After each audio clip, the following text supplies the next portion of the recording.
Welcome everybody to another exciting episode of Ask Your Doctors. I'm Dr. Bonola Mashishi and it's really exciting today for a number of reasons. Firstly, because I'm completely outside of my comfort zone.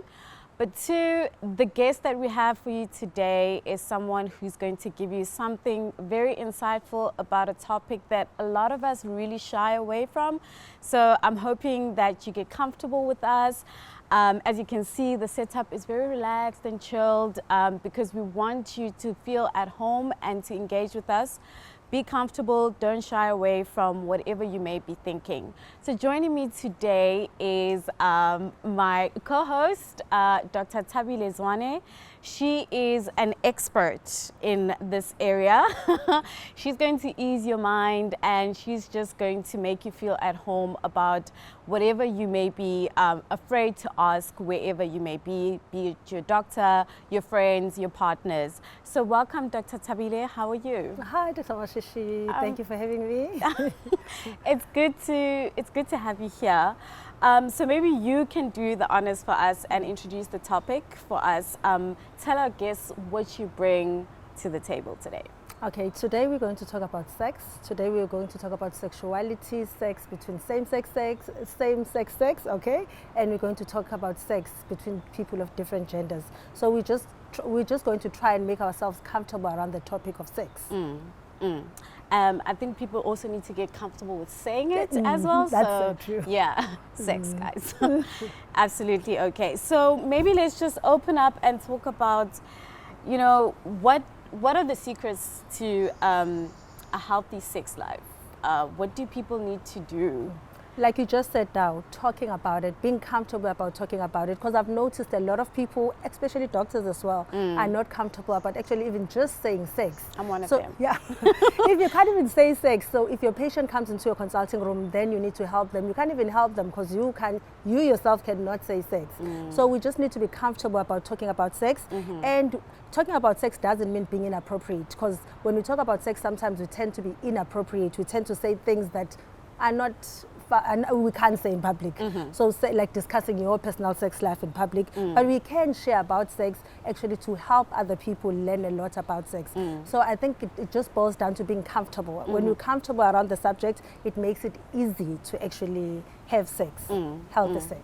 And between partners, like, you know, what needs to happen to make your partner feel comfortable around the topic and going beyond just discussing the topic? Yeah. It's not just about talking about sex. It's actually knowing your body, understanding your body. So because sex doesn't start with the couple, it actually starts with the individual. You need to be comfortable with your body. You need to know your body. You need to know what works for you, what makes you tick.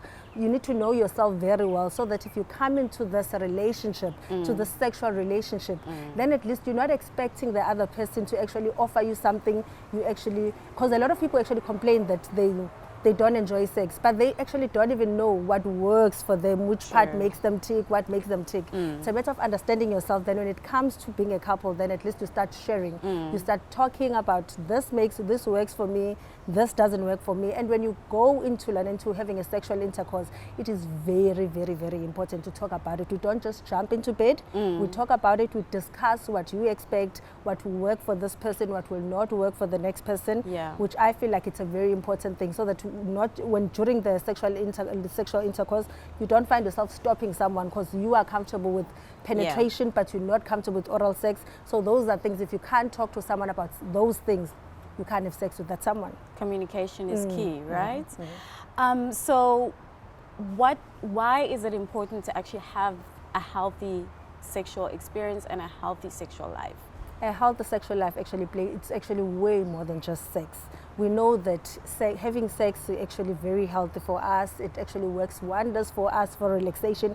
We know the saying that people will always say that person is sexually frustrated because the person just seems unhappy. Sex makes us very happy. It actually decreases chances of a lot of diseases like depression. It just makes us calmer. It's good for our cardiovascular. It's actually exercise as well.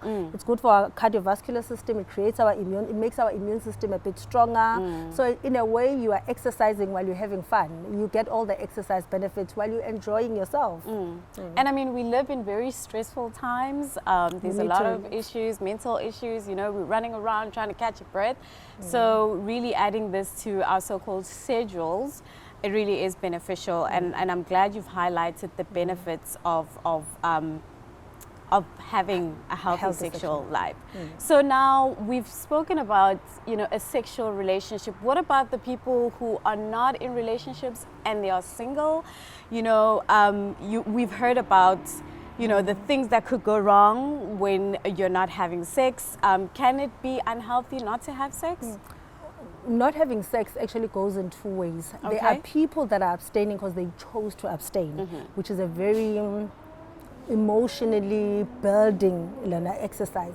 When you abstain because you chose to abstain, it actually builds your courage, it builds your emotional strength, because having sex is actually easier than not having sex. So if you can have the courage not to have sex, that builds your strength. You are a very strong person. You can actually resist a lot of negativity and pressure.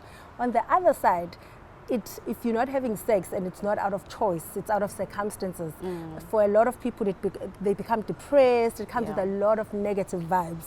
It causes a lot of stress, anxieties. But if you're not having sex because you chose not to have sex, that is very healthy. Okay.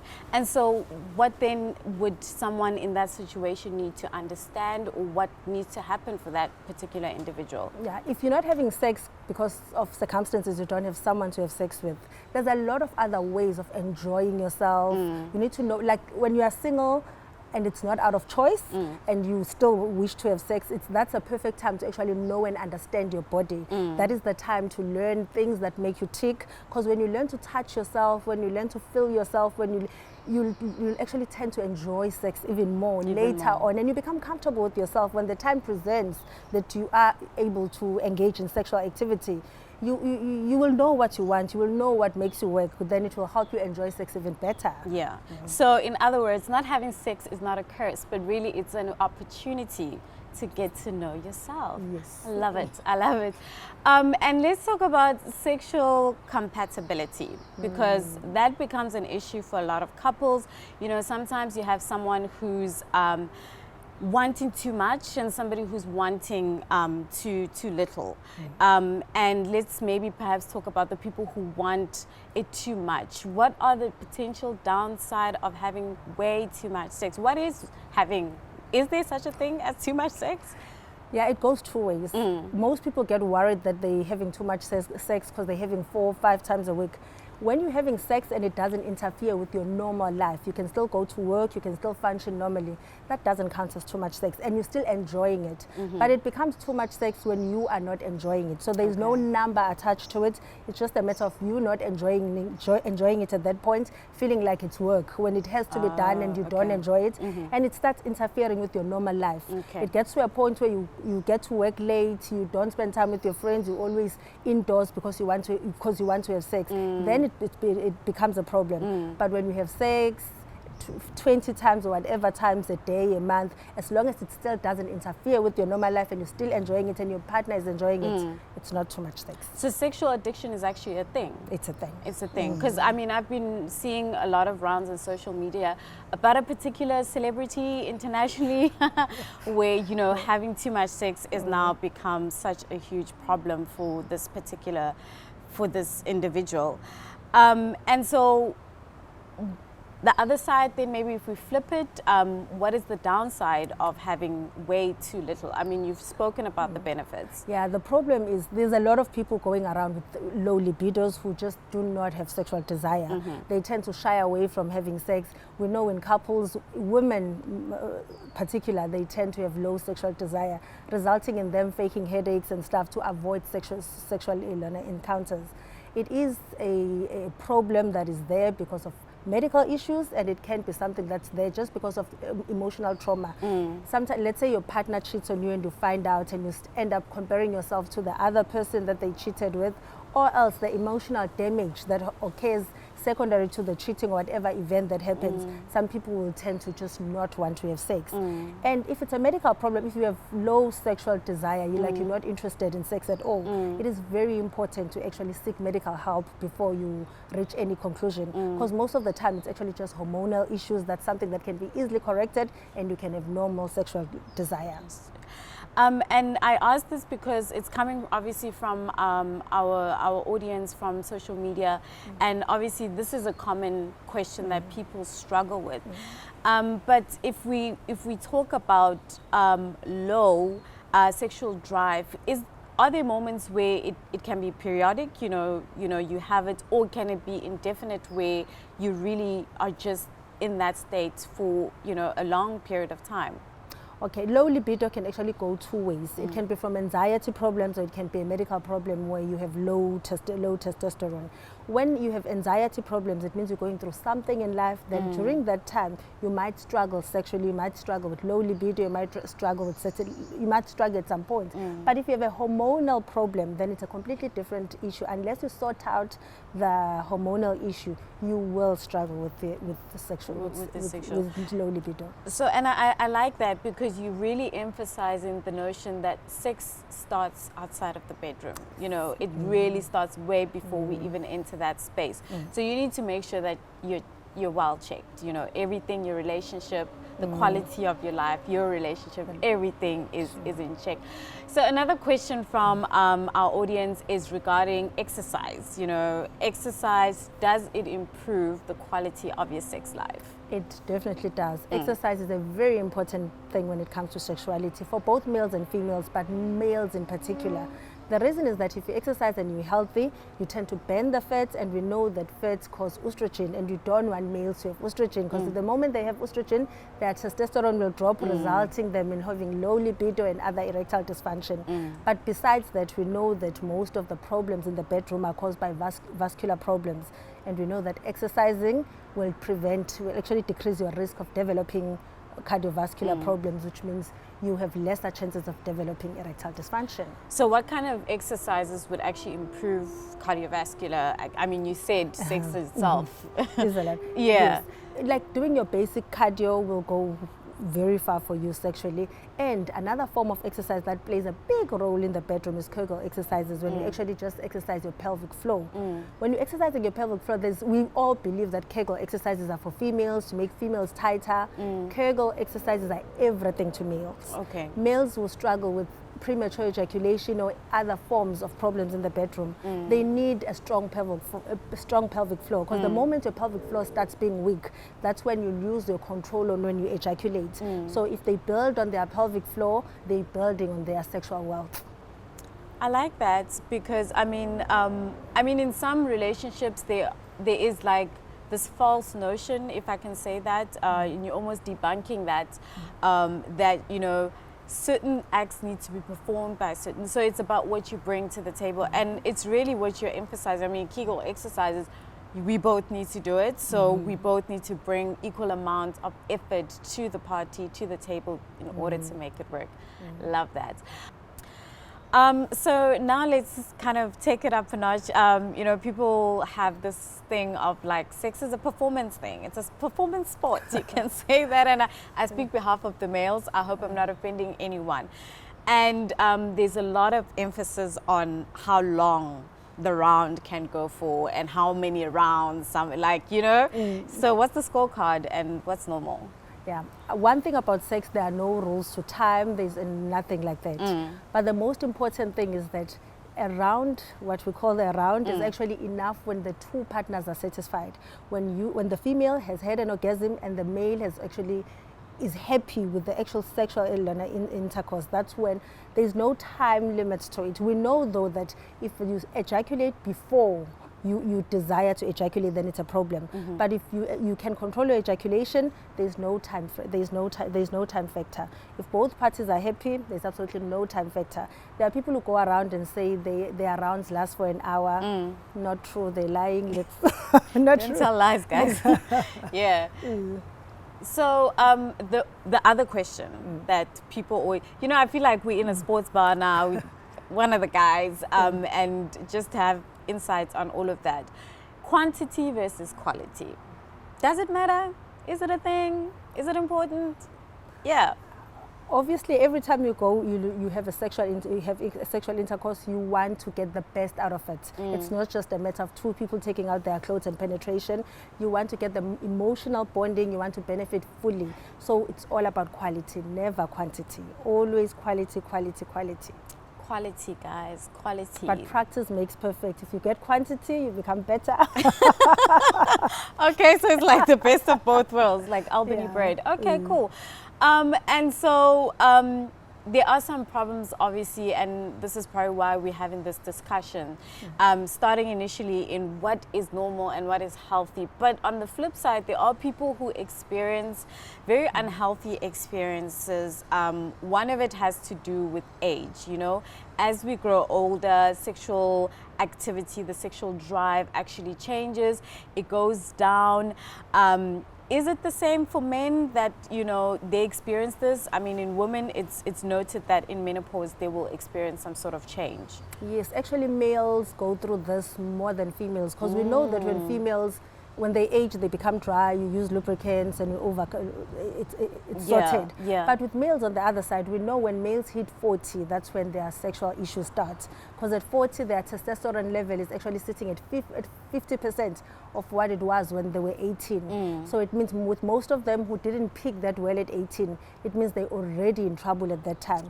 We start experiencing a high number of males around about the age of 40 because they are struggling now with their sexuality because of the low testosterone level. I think knowing what warning signs you need to look out for, it will help a lot of males actually not experience a lot of sexual issues as they age. Okay. Because aging for males just means sexual problems. Like what we just said earlier on, women will menopause, they'll be dry. On the other side, males will struggle to get an erection. They'll struggle to have an erection, they'll struggle to keep an erection, and they'll struggle to keep up in bed. So if you, at the age of 40, you know issues are starting and you know that you must be on a lookout for morning erection. Are you still getting a morning erection? Is it still hard enough or is it getting a bit softer? Then you attend to that as it starts developing. Then at least you'll save yourself from the problems that will occur when you're 50 or 60 or later on in life. Yeah. So males do age in bed. From 40 onwards, they start experiencing certain problems, but a lot can be done for them. It's not the end of the world. So life doesn't start after 40? No, it ends at 46. Oh, man. But yeah, I know this is a topic a lot of guys, you know, shy away from, and it's very much, you know, it is damaging to their identity, masculinity, and how do we normalize those sort of conversations? Let's start talking about sex. Let's just make it normal to talk about sex, and let's just, for guys, I think they need to stop lying to each other. They need to stop talking about this 1 hour rounds. We must just be realistic. It is okay not to have a good sexual life. It's like having diabetes, it's like having TB or whatever. It's just a medical problem, and 1 in 3 males has an erectile dysfunction. It's a fact. It's a fact. But you know that when we talk socially, everyone is on their par game sexually. No one will ever admit to having an issue. But if you start normalizing things like talking about erectile dysfunction, talking about certain things, guys will come out and they will get help for such things. It's diabetes, it's just another medical condition. It will happen, and in 1 in 3 males, which means it's a lot of people that are struggling. That's like 30%. That's a lot. That's a lot. It's a lot. So sex is a very intimate thing. It's about 2 individuals coming together and experiencing this intimate moment. And I'm sure you get a lot of couples coming into you asking for help. And how do you deal, or how do you help a couple that comes in asking, you know, a question around rekindling the spark? How do we bring back the spark? You know, be it we've been together for a month, 6 years, 10 years, whatever it may be. We all know that with sexuality, when you meet someone for the first time, the first sexual encounter is always the most magical. There's a lot of excitement. but we just we get tired of the same thing over and over again. That's why it's very important that when you have a sex life, communicate, talk about your desires. As the relationship progresses, your sexual life must also progress. We know that the first time, obviously, few people will be comfortable enough to go all out on the first time. You start basic, you build up on that, and the first few times there's a lot of excitement. You get aroused easily, even if it's things that you normally do not enjoy. But as time progresses, you realize that being kissed in the neck doesn't work for me. We need to talk about this. So you see, it must be age relevant, it must be your relationship relevant. And another basic thing is, as you get older, people will have back pains and stuff. That's what most of my patients above 50, 60, we always talk about using a sex pillow. When you're younger, you don't need a sex pillow. But when you're aging, you need a sex pillow so that you can still explore certain positions and stuff. And it's knowing and understanding your body that you will do all the funky, creative positions when you're younger. But when you age, things must change. Be more comfortable with your body, be more comfortable with what you can do. And do not, I think one thing that messes people up is watching porn. Because when you watch porn, you set the standard a bit too high, then whatever happens in your sex life, it feels like it's not enough. Because you want to reach up to the scene that was rehearsed 5 times. You forget that part, that it's not the real thing. So when we started off, we spoke about how this is like, one of the most talked about topics. And, there's always things going around. Misinformation, there's always myths and truths. So what are the myths that you have heard that you'd like to debunk for our audience? Yeah, a lot of people believe that everyone should be sexually active. If you don't have sex, you'll go crazy, sperms will go up to your head and you'll go crazy. That is not true. Abstinence is healthy. There's a healthy way of abstaining. If it's out of choice, if you're doing it for religious reasons or whatever reason, it is very healthy. It builds emotional strength. While on the other side, if you are not having sex while you want to have sex, that can be a bit frustrating, but it does not drive anyone crazy. It might cause minor symptoms of depression because you wish to have sex but you're not getting it, but it will not drive anyone crazy. It will not drive anyone. It will not drive anyone crazy. Okay. This one is always an issue for a lot of men, the age factor.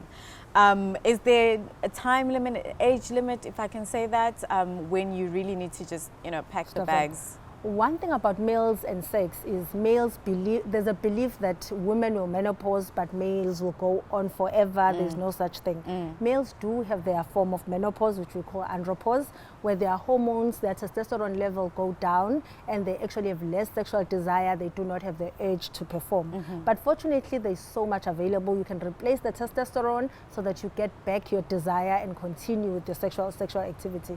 So right now, males can actually, when they correct whatever is whatever is abnormal, like the testosterone or the medical condition that will cause problems in the bedroom, they can actually carry on for ever and ever. They can have sex unless you have medical problems. Yes, you might have issues with performing, but otherwise, if everything is healthy, you can have sex for as long as you want to. So it's a choice. It's a choice. It's a choice. And being open to alternatives that can help you throughout the process. That's so true. I like that. And knowing that you've aged and actually accommodating age into sex. Because the biggest issue that I find with males is that they tend, like when the wife dies and they're 60, 65, they get a 20-year-old. Biggest mistake, because now they put sexual pressure on themselves. You are 60, you will not perform as well as a 20-year-old. So that will cause, that's when males will go for certain tablets, certain things, harming their hearts while they're trying to build a healthier sex life because they can't keep up to who they have at that moment. So that's the biggest mistake males make in the bedroom. I'm sure you struck a nerve there, because a lot of men really, really believe that is the solution. It's not the solution.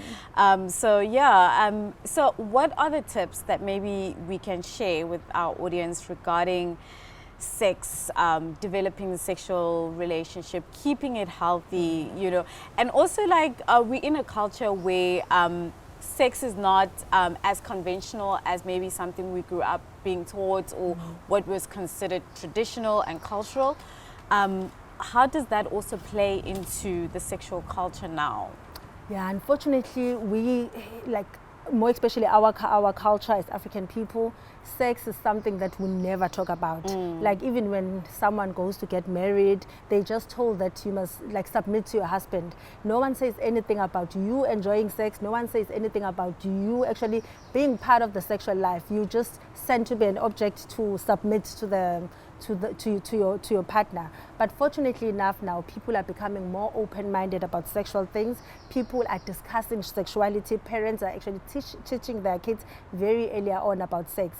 But the most beautiful thing about this is that there is so much that a person can do for themselves sexually. Like for males and females, we should all exercise, because when you have, at the end of the day, sex is an exercise.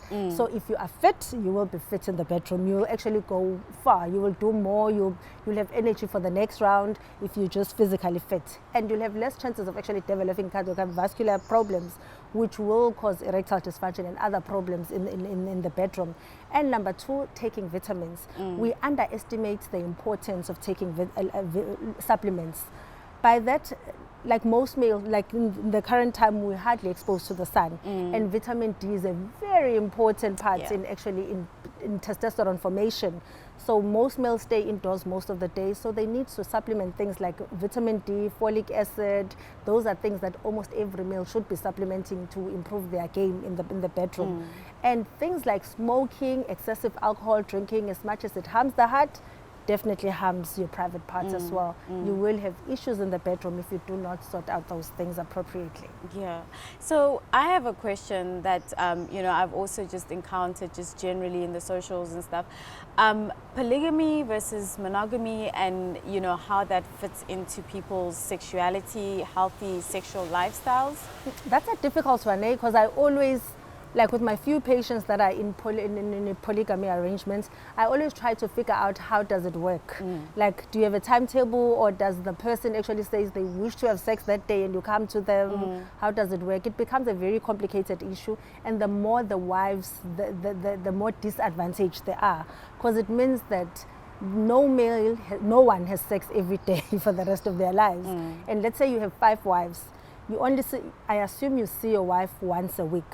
So it means there's a chance that there's a wife that will only have sex once a month, or actually less. Because if you, like an average person, like let's say a 50-year-old will only have energy to have sex about twice a week. You might have more or less depending on that individual, but an average person will have sex twice a week. So that means a week they can only have sex with 2 wives. Then it becomes an issue when you start calculating and figuring out who has sex when. It's a bit of an issue. Polygamy and sexuality becomes an issue because women become disadvantaged, while the men will get all the sexual benefits whenever he wants. It's just a matter, and they have the choice of getting it from wherever. But one thing I've noticed is that women in that arrangement are very comfortable with that arrangement. They are willing to wait for their turn.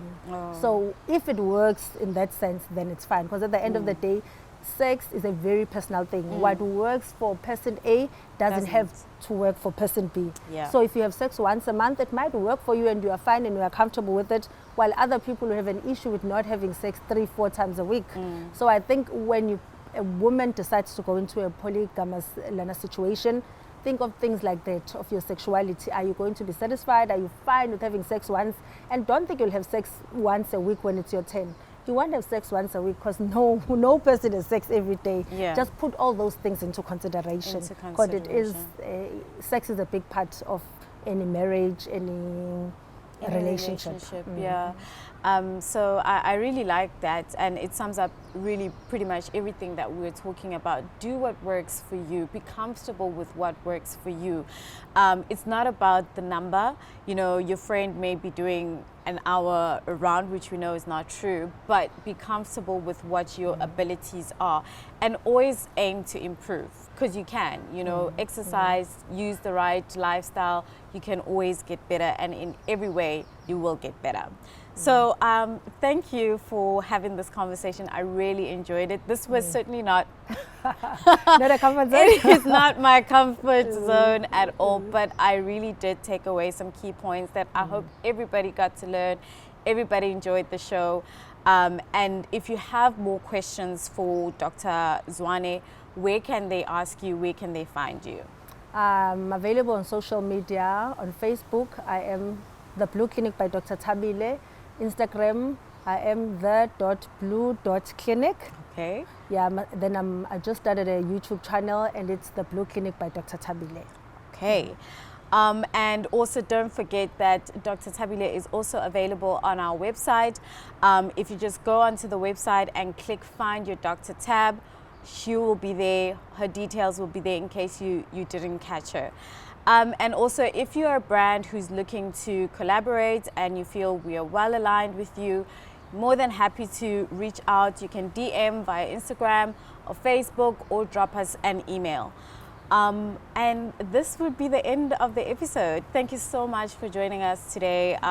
It was lovely to have this discussion as women, as girls, and talking about the men, it's always the other way around. They talk about us in their sports club, so now we can talk about them. So I really enjoyed it, and thank you so much for joining us. That's it from us today. Until next time, keep asking your doctors. My name is Dr. Bonolo Mashishi. Bye.